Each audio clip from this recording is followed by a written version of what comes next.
Ryan, after the loss against West Virginia, Eli talked about on the first play that fumble, there was some miscommunication between him and the line. Where did some of that stem from?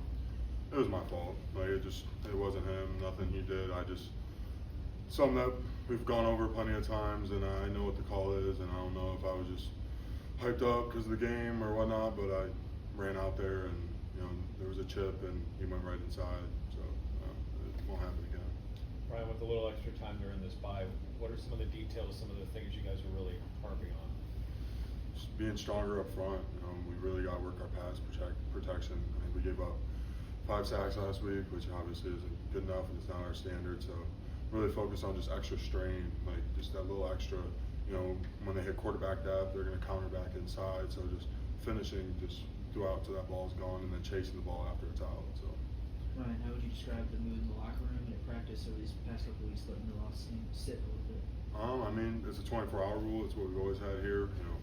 You have the next day to be mad about it and watch the film, but once you're done watching the film, it's over. It doesn't matter what the game is.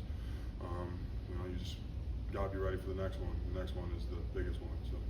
You've talked a lot about being a leader this offseason and coming into this year. What have you done, maybe specifically these past 2 weeks, to try to get the guys back on track? Obviously, just got to lead by example.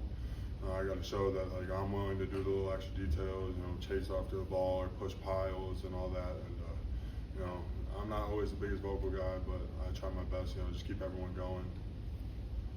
Ryan, how do you think Joe Ellis is kind of settling in, and you kind of get a feeling like he's starting to feel comfortable with the offense? Oh yeah, I think Joe Ellis is a really good football player. I think we saw that in the bowl game. I think he started to show up a little bit, and I think he's slowly building more and more confidence the more he's getting reps. And yeah, I think he's going to be really good. So. You mentioned the pass protection's got to be better, but how did you guys feel you guys did in the run game? Not just West Virginia, but so far this season. It could always be better. I know you want to we want to be more explosive, but you also want to get more just like 5-yard runs, chip at them. And I feel like, we're either getting like a 10-yarder or like a 2-yarder. And like it's bringing our average around 4 or 5, but like we need more of just those consistent fives. We need to start creating bigger holes, getting to the second level, and connecting with linebackers. So. On one drive, on one red zone appearance, there was the 2 false starts. I know it was on the left side of the line, but just in general, when that happens, when there's a couple plays in a row where you take penalties on the O-line, how do you guys usually correct that, go about fixing that? It's just kind of like, you got to lock in. Like it was loud out there, obviously, and hard to hear the snap count sometimes. And people are all yelling. The defense is making their calls too. So you just got to really hone in. And we're Power 4 football players. You got to hone in on the little things and listen to the snap count. But it's going to happen. On tape, how have you seen Louisville use their speed defensively? Really good on the edges for sure. The DNs. I know they got a really good DN transfer from Coastal Carolina. He's looked pretty good these last 3 games, and not just as a pass rusher, but you see him in the run as well. Like he's really a high IQ guy. Sometimes they like to read, and you'll see him read and like come all the way over the top to go make a play. So they're really high motor defense. If a play like breaks out and it's a scramble drill, they're all going to chase. So we have to counter that by us chasing too and playing high motor.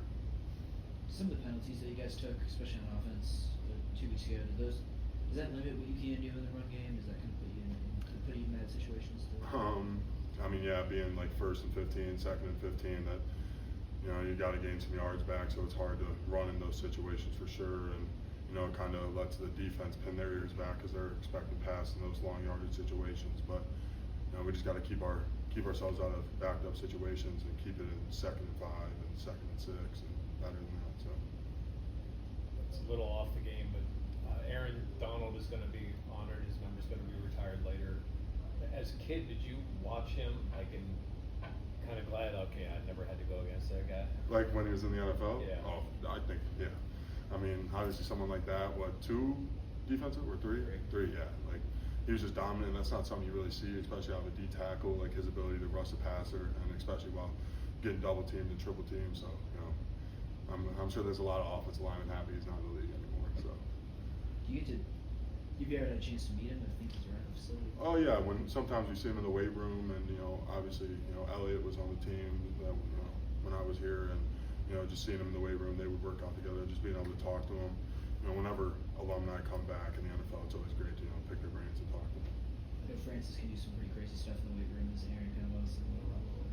assume so. Yeah, I've seen Aaron pick up some crazy weight, and I've seen Francis do the same. So. Hey, Bob. All right, thank you. Yeah, have a good